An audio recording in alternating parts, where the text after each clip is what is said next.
Good morning. I am Kajoli Sarkar from ADARSH MANDIR, SHANKAR PEETH. Today we will study about the crops of Europe, indigo and blue rebellion in our country, that is in India. In our previous video, we already read about the different revenue systems, what Britishers started in our country after they got divided, because they have a greed of getting more and more revenue. So they changed a lot in the revenue system. They implemented permanent settlement, Malwadi system, Monroe system, but all are in vain. But finally they made some changes in the crops. So we will read about the crops which they introduced, especially about indigo. And in this session we will read about this with the help of this video. Crops to Europe.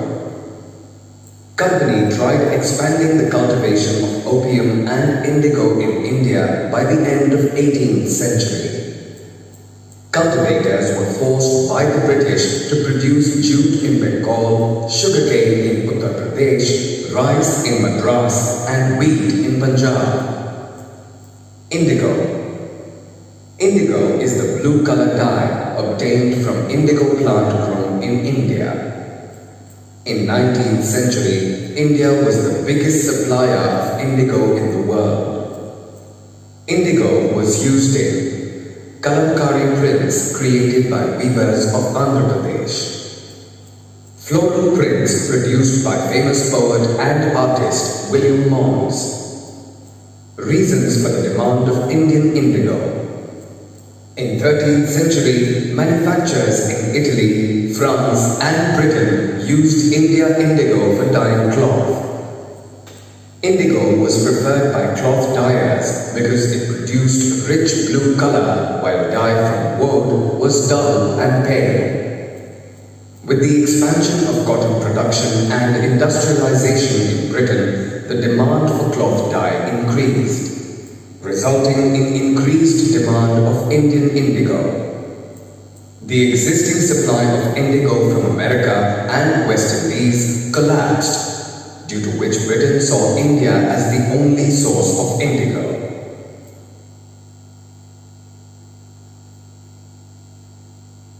System of indigo cultivation.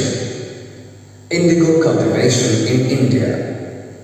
In India, indigo cultivation was done under two main systems: niche system, Roti system. Niche system. In niche system, the indigo was produced on the land that was directly controlled by the planters. Drawbacks of niche cultivation. Expansion of area under niche cultivation was difficult for the planters. Large-scale niche cultivation required big investment, due to which planters avoided its expansion. Roti system. In this system, ryots were forced by the planters to sign a contract, an agreement called satta. Those who signed the agreement got advance cash from planters at low interest rates for the production of indigo. The peasants got very low price of the indigo they produced, and the cycle of loans never ended. Indigo made the soil infertile. After an indigo harvest, the land could not be sown with rice, which the peasants preferred. The Blue Rebellion and after.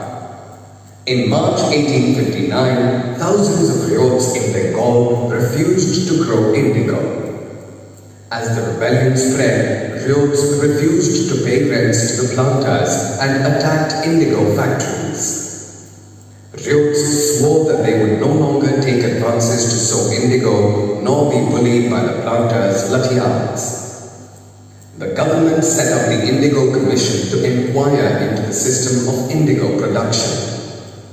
It declared that indigo cultivation was not profitable for ryots. Hence, they could refuse to produce indigo in future. After the revolts, indigo production collapsed in Bengal. The planters now shifted their operations to Bihar.